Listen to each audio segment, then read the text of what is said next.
La salle d'attente de l'écrivain marocain Ahmed El-Inani. Un petit enfant teigneux, agrippé au dos de sa mère, chialait dans la salle d'attente du dispensaire. Beaucoup de femmes, tenant leurs mômes morveux et malpropres, au visage couvert de mouches, attendaient. La file était longue et serrée. On dirait des figues sèches que traverse un long fil de dôme. Une jeune demoiselle, bien maquillée, faisait les 100 pas au milieu de la salle. Les femmes la regardaient à la dérobée et n'osaient la dévisager. Elle nourrissait à son égard un certain respect entaché d'une certaine appréhension.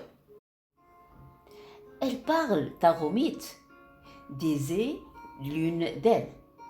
Elle comprend les paroles de Nasrani, disait une autre. Il a eu la chance d'avoir pu aller à l'école. Nous, nos parents tenaient à leur sharaf, à leur réputation et à ce hikma, auquel ils ne reconnaissaient jamais. Voilà ce à quoi leur hikma a abouti. Des femmes ignorantes, incapables de se faire comprendre. Des femmes qui ne savent même pas écrire leur nom.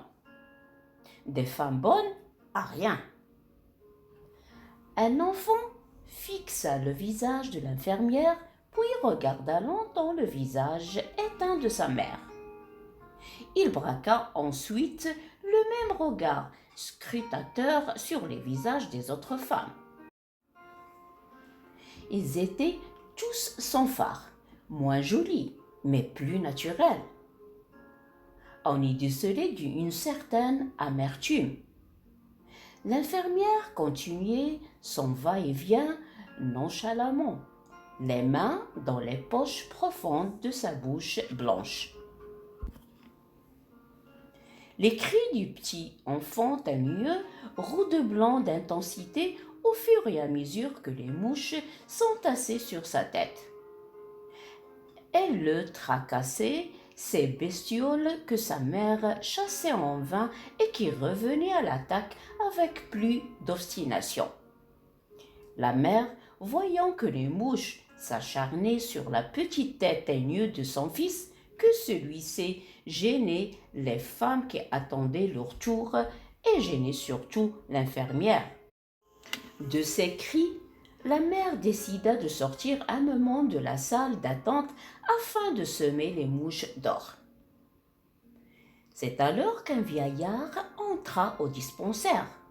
Elle alla vers la blouse blanche, tendit sa main décharnée et tremblante à la demoiselle en blanc.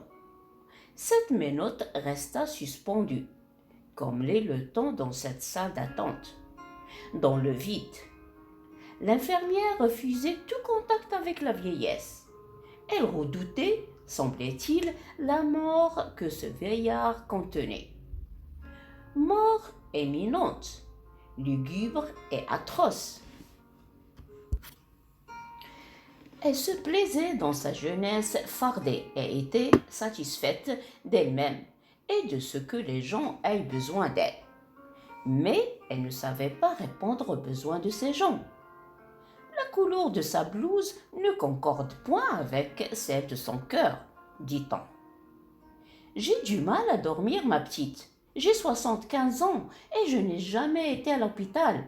Jamais une piqûre n'a été enfoncée dans mon corps. Jamais je n'ai apporté de phénide. Jamais je n'avais eu recours au tabib. Je ne serais pas aujourd'hui ici à tendre la main à ce mannequin déambulant. Si cette sale insomnie n'habitait pas mon corps, déjà épuisé par le temps et par le travail. Le vieillard s'arrêta, soupira, avala sa salive, changea sa canne de main et reprit. Votre civilisation importée nous donne la diarrhée. Tout devient artificiel. Nous sommes dans un monde de mica et de plastique. Même les fleurs sont en plastique. Vous trompez les bébés avec ces pseudo-mamelles de caoutchouc. Vous forcez les gens à la consommation avec cette vantardise publicitaire. Vous faites des malades chroniques impossibles à guérir. Cette vie est infernalement effrayante. La fin du monde ne doit pas tarder.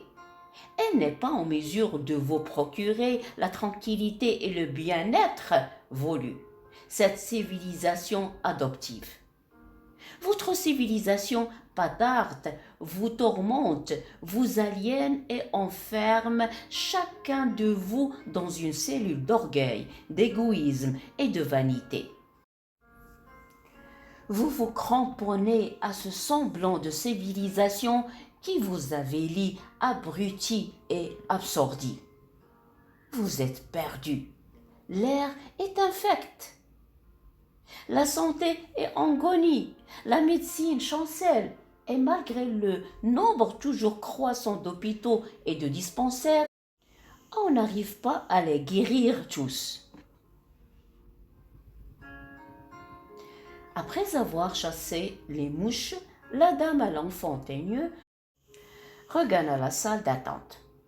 Elle chercha des yeux de la femme qui la précédait, la trouva et alla se mettre derrière elle. On l'empêcha. Il devait se mettre à l'autre bout de la file. Il était alors 11h15. Le médecin allait quitter son bureau. Habituée à cette résignation maladive, la femme prit la dernière place de la queue. L'infirmière, les mains toujours enfoncées dans les poches profondes de sa blouse blanche, se déplaçait au milieu de la salle sous les regards ternes des femmes qui attendaient leur tour. Voyant que l'infirmière ne réagissait pas à ses paroles, le vieillard cracha sur le sol et quitta la salle d'attente en ronchonnant. L'infirmière le suivit des yeux. Il ne semblait pas être touché par ce qu'il venait de lui dire. On dirait qu'elle était vaccinée contre ce genre de paroles.